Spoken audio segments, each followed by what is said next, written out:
बहन जी मायावती जी को मैं हार्दिक प्रणाम करता हूं।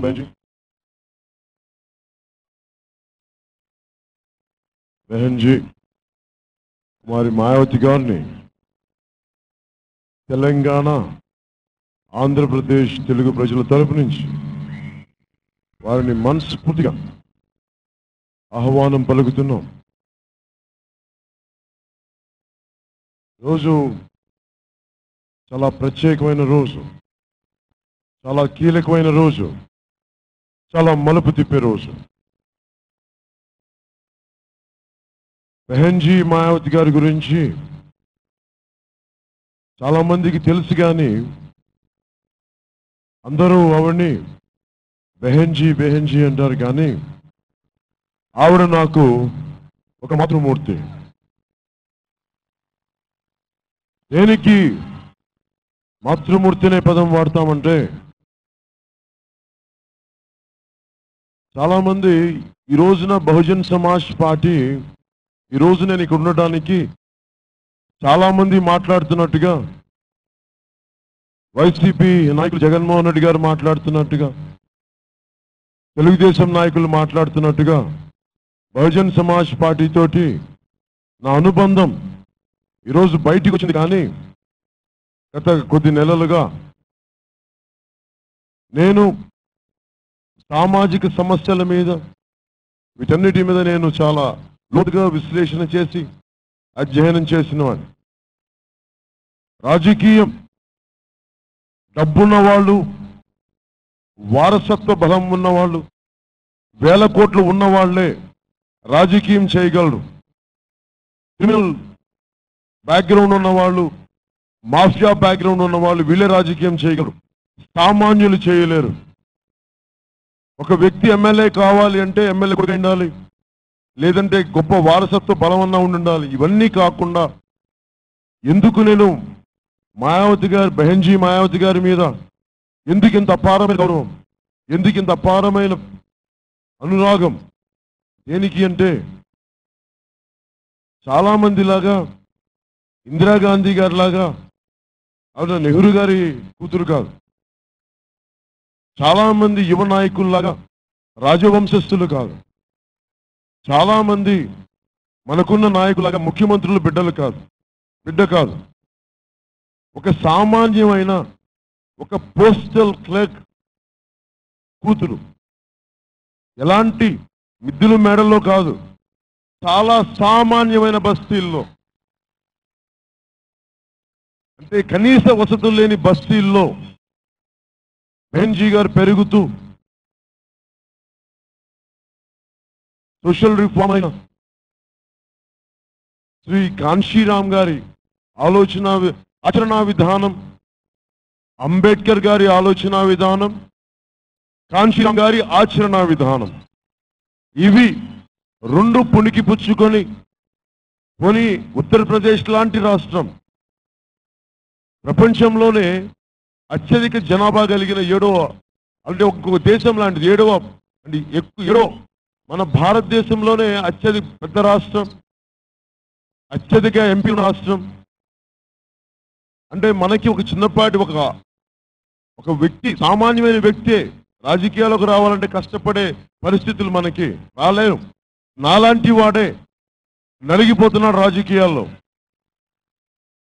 ఇంత ఉండి, మీ అందరి అభిమాన బలం ఉండి, మీ అందరి ప్రేమ ఉండి, మీ అందరి అనురాగం ఉండి, నాలాంటి వాడే అసలు ఇబ్బంది పడిపోతా కష్టంగా ఉంటుంది. అలాంటిది 3 దశాబ్దాల పైన క్రితం చాలా నటోరియస్, అంటే ఎలాంటిదంటే గుండాలకి, రౌడీ రాజకీయాలకి, మాఫియా రాజకీయాలకి నిలయమైన ఉత్తరప్రదేశ్లో ఒక ఆడపడుచు,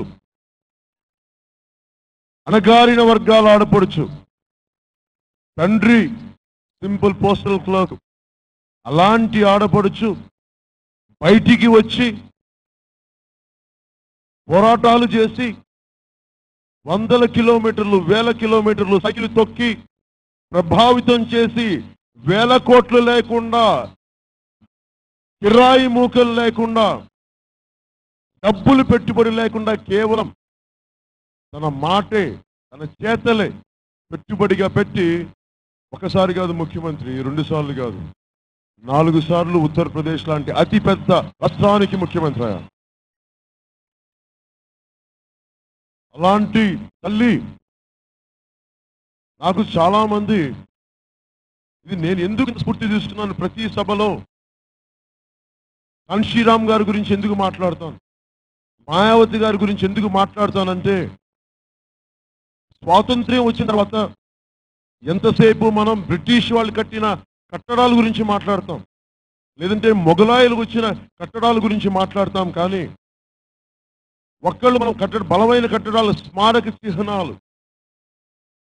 స్మారక గార్డెన్స్, డబ్బులు లేకుండా ఇవన్నీ అక్కడ పూలే గారు కానీ, నారాయణ గురువు గారు కానీ, పెరియార్ కానీ, అంబేద్కర్ గారు కానీ, కాన్షీరామ్ గారు కానీ, ఇలాంటి వ్యక్తులు స్మారక చిహ్నంగా ఉండిపోవాలి. దేశాన్ని, సామాజిక వ్యవస్థని మలుపు తిప్పిన మహానుభావుల్ని, వీళ్ళందరినీ కొన్ని వందల ఎకరాల్లో ఇంతవరకు భారతదేశం స్వాతంత్ర్యం వచ్చిన తర్వాత కాంగ్రెస్ పార్టీ చేయలేకపోయింది,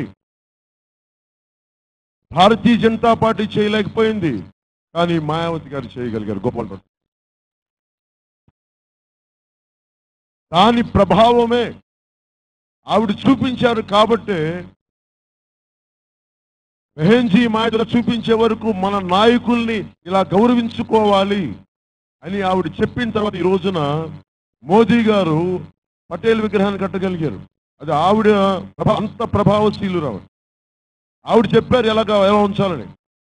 మోదీ గారు ఆవిడ నుంచి స్ఫూర్తి చెంది నేర్చుకున్నారు. మోదీ గారు ఇది నాకు ఎట్లా ప్రభావితం అంటే, ప్రజారాజ్యం పార్టీ పెట్టిన తర్వాత డబ్బులు ఉండవు, నడపలేం పార్టీ. నడపలేమంటే ఆ రోజులో నాకున్న కుదిపేసిన ఆలోచన, కాన్షీరామ్ గారిని చూశాను నేను పెరుగుతున్న వయసులో. బెహెన్జీ మాయావతి గారి పోరాటం స్ఫూర్తిని చదివేవాళ్ళం. మాకు టీవీలు ఉండే కాబట్టి మేము ఎక్కువ వినేవాళ్ళం. ఏ మూలకెళ్ళినా దేశంలో బలమైన బహుజన్ సమాజ్ పార్టీ లేని, కార్యకర్తలు లేని ప్రాంతం లేదు, గ్రామం లేదు. దేనికి ఉంటారంటే, వేల కోట్లు పెట్టుబడి పెట్టకుండా ఒక బలమైన భావజాలంతో అందరూ ఏకం కావచ్చా అంటే, స్వాతంత్ర్యం వచ్చిన తర్వాత బహుజన్ సమాజ్ పార్టీ. నాకు ప్రజారాజ్యం పార్టీ అయిపోతున్నప్పుడు నాకు అనుకున్న డబ్బులతో సమయం ఉంది. ఎంత స్ఫూర్తి అంటే నాకు బహుజన్ సమాజ్ పార్టీ ఉద్యమం, అందరూ తలా ఒక రోజు పూట భోజనం మానేస్తే ఆ డబ్బులతోటి పార్టీ నడిపిన గొప్ప పార్టీ బహుజన్ సమాజ్ పార్టీ. నేను నేర్చుకోవాలి, దాని నుంచి నేర్చుకోవాలి. అలాగే ఒక్కొక్క డబ్బున్న కాంట్రాక్టర్స్ వచ్చి రాజకీయాలు అంటే 100 కోట్లు కావాలి, జనాలను పిలవాలంటే, ఈ రోజున మనం జనసేన పార్టీ పిలుస్తున్నాం, బహుజన్ సమాజ్ పార్టీ ఎవరికి డబ్బులు ఇస్తున్నాం? మనం అందరినీ ప్రేమగా మన భావజాలం తీసుకున్నప్పుడు ఈ రోజున జన సైనికులు కానీ, బహుజన్ సమాజ్ పార్టీ సపోర్టర్స్ కానీ భావజాలం బలంగా ఉంటే అందరూ, మనకి తేనెటీగలు మకరందాన్ని సేకరించడానికి పువ్వుల దగ్గరికి ఎలా వస్తాయో, అలాగా భావజాలం ఉన్న చోట అందరూ తేనెటీగల్లాగా వచ్చి ఆ మకరందాన్ని స్వీకరించబడతారు. సో భావజాలం అలాంటి గొప్పది. బహుజన్ సమాజ్ పార్టీ భావజాలం ఎలాంటిదంటే, ఒక కులం కోసం పుట్టిన పార్టీ కాదు అది. అణగారిన వర్గాలతో పాటు అగ్ర కులాల్లోని పేదలు కూడా చాలా మనస్ఫూర్తిగా బాగుండాలి, వారి కోసం అత్యంత అద్భుతంగా ప్రోగ్రామ్స్ చేసిన పార్టీ. అందుకే బెహెన్జీ మాయావతి గారు ఎప్పుడు కూడా ఇది పేదలకి అండగా ఉండాల్సిన పార్టీ. అందుకనే దాన్ని ఒక సమాజం కోసం పెట్టలేదు, బహుజన సమాజం, బహుజనుల కోసం పెట్టిన పార్టీ కానీ ఒక వర్గం కోసం పెట్టిన పార్టీ కాదు. అందుకనే కులం పేరు మీద ఎవరు వచ్చినా కానీ ఒకసారి వచ్చి వెళ్ళిపోతారు. కానీ కుల వ్యవస్థ పాతుకుపోయిన ఉత్తరప్రదేశ్ చోట 4 సార్లు వచ్చారంటే ఆవిడ భావజాలాన్ని ఎన్ని కులాలని ఎంతమందిని కలిపేసి ఒక ఆలోచించు. అలాగే ఎందుకు నేను మాయావతి గారిని ఎందుకు నేను మాతృమూర్తిగా చూస్తానంటే చాలా మంది ఇక్కడ ఆడపడుచులు ఉన్నారు. నేను ఒకటే చెప్పాను మాయావతి గారికి, విమెన్ రిజర్వేషన్ బిల్ గురించి ఎక్కువ మంది ఆడపడుచులు చట్టసభల్లో ఉన్నారు. మీలాంటి ఒక ఆడపడుచుంటేనే ఇంత ప్రభావితం చేశారు. ఎక్కువ మంది ఆడపడుచులు ఉంటే అంటే 33% రిజర్వేషన్ ఉండాలి అని మీరు ఏమనుకుంటున్నారంటే నాకైతే 50% కావాలి. మీరు చెప్పింది నాకు చాలా సమ్మతం అని చెప్పి. అలాగే నోటికి ఓటుకు కేసు అని చెప్పి ప్రతి ఒక్కళ్ళు సభలకు వెళ్ళటం మానేశారు. అంటే మా ఎమ్మెల్యేలను కొనేయటం. 10th అమెండ్మెంట్ ప్రకారం యాంటీ డిఫెక్షన్ అంటే ఇంకొక ఎమ్మెల్యే ఒక పార్టీ మీద గెలిచి ఇంకో ఎమ్మెల్యే కొనటానికి ఒకవేళ వెళ్తే వాళ్ళు డిస్క్వాలిఫై చేసే పద్ధతి ప్రధానమంత్రిగా మాయావతి గారు ప్రమాణ స్వీకారం చేస్తే అది బిల్లు పెట్టేస్తారు. మీరు ఒక పార్టీ మీద గెలిచి ఇంకో పార్టీ మీద వెళ్తానంటే అంత బలమైన వ్యక్తి. అలాగే లా అండ్ ఆర్డర్ మీరు ఉత్తరప్రదేశ్కి వెళ్తే ఉత్తరప్రదేశ్ 90లో కూడా వెళ్ళాను నేను. కానీ ఇప్పుడు ఉత్తరప్రదేశ్కి వెళ్తే మనకంటే బెటర్ మెట్రోస్ ఉన్నాయి. ఇన్ని వేల ఎకరాలు తీసుకుని మన అమరావతిలో బిల్డ్ చేయలేకపోయాం. అడుగున సమస్యలు ఉన్న ఉత్తరప్రదేశ్లో మా బెహన్జీ గారు ఎంత అద్భుతంగా చేశారంటే ఆ స్మారక చిహ్నాలతో ఉన్న గార్డెన్స్ కానీ ఇవన్నీ చూస్తే చాలా అద్భుతంగా ఉంటుంది. వీధికి ఒక గుండా ఉండే ప్రాంతం, ప్రతి ప్రాంతాన్ని ఒక బందిపోటు లేదంటే ఒక బలమైన మాఫియా వాళ్ళు ఉండే ఒక వ్యవస్థ. లా అండ్ ఆర్డర్ ఎంత బలంగా పెట్టారంటే మన టీడీపీ ఎమ్మెల్యేలు ఈ రోజున అరాచకాలు చేస్తుంటే ముఖ్యమంత్రి గారు ఏం చేయలేకపోతున్నారు. వైసీపీ జగన్మోహన్ రెడ్డి గారి ఎమ్మెల్యేలు పోలీసులను చొక్కా పట్టుకొని అధికారులు కొడుతుంటే ప్రతిపక్ష నాయకులు ఏం చేయలేకపోతారు. కానీ మాయావతి గారి గొప్పతనం, తన సొంత ఎమ్మెల్యే కూడా తప్పు చేస్తే రోడ్ల మీద నడిపించి చేతులకు బేడి చేసి నడిపించిన